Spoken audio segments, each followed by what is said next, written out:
বেশ কয়েকদিন ধরে একটা খবর শোনা যাচ্ছে, ১৫০ বছরের ট্রাম নাকি বন্ধ হচ্ছে।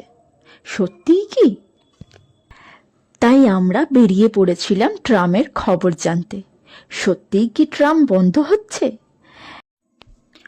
নমস্কার বন্ধুরা, অর্ঘ্য অতিথির আর একটি নতুন ব্লগে আপনাদেরকে স্বাগত। আমরা গেছিলাম শ্যামবাজারের ট্রাম টার্মিনালে। সেইখানে গিয়ে পরিবেশটা ঠিক এরকমই থমথমে ছিল।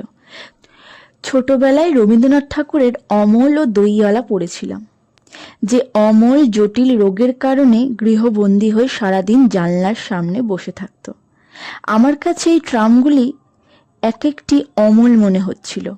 তারাও বেরোতে চায়, কিন্তু তাদের ওপর কঠোর নিষেধাজ্ঞা, বেরোনো যাবে না। আমি উৎসুক হয়ে ওখানকার কর্তৃপক্ষদের জিজ্ঞাসা করলাম, ট্রাম চলছে না, বন্ধ? ওনারা বললেন, হ্যাঁ চলছে, দাঁড়াও, এক্ষুনি একটি ট্রাম আসবে, ধর্মতলা যাবে। ব্যাস, ওনার বলাও সারা, ট্রামের আগমনও সারা। আর আমরা সেই সুযোগ হাতছাড়া করতে চাইনি। অমনি উঠে পড়লাম।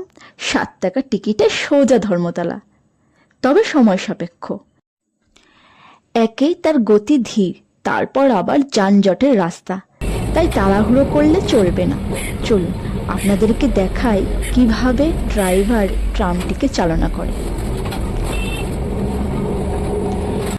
কলকাতার ট্রাম পরিষেবা একটি ঐতিহাসিক ও ঐতিহ্যবাহী পরিষেবা। এই ট্রাম পরিষেবা প্রথম চালু হয় 1873 সালে। প্রথমে ঘোড়ার সাহায্যে ট্রাম চালানো হতো, তারপরে স্টিম ইঞ্জিনের মাধ্যমে ও পরবর্তীকালে 1902 সালে কলকাতার ট্রাম পরিষেবায় প্রথম বিদ্যুতের ব্যবহার করা হয়। ভারতের বিভিন্ন জায়গায় ট্রাম পরিষেবা চালু হলেও কালের পরিবর্তনে একে একে সমস্ত জায়গায় এই পরিষেবা বন্ধ হয়ে যায়। একমাত্র কলকাতাতেই এই পরিষেবা চালু রয়েছে। এখন শোনা যাচ্ছে কলকাতার এই ট্রাম পরিষেবাটিও বন্ধ হতে চলেছে।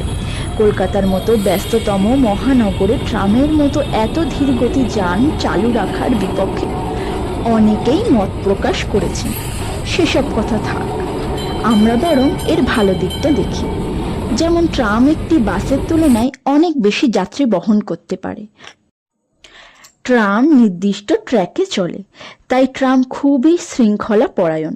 কলকাতা ট্রাম পরিষেবা সুলভ, সহজ ও স্বাস্থ্যকর। যেহেতু ট্রাম বিদ্যুতের মাধ্যমে চলে, তাই ট্রাম দূষণ মুক্ত এবং পরিবেশ বান্ধব। দেখতে দেখতে ধর্মতলা চলে এলাম। নামার মুখে আমি ওই কন্ডাক্টর কাকুকে জিজ্ঞাসা করলাম, ট্রাম বন্ধ হয়ে যাবে? তিনি একগাল হেসে ঘাড় নেড়ে উত্তর দিলেন, না না, ট্রাম চলবে। ওনার মতো আমরাও যারা ট্রাম প্রেমী আছি, তারাও এই আশা রাখি, ট্রাম চলুক, ট্রাম যুগ যুগ ধরে বেঁচে থাকুক এই কলকাতার বুকে।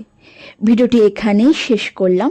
ভালো থাকবেন, সুস্থ থাকবেন, সঙ্গে থাকবেন। ধন্যবাদ।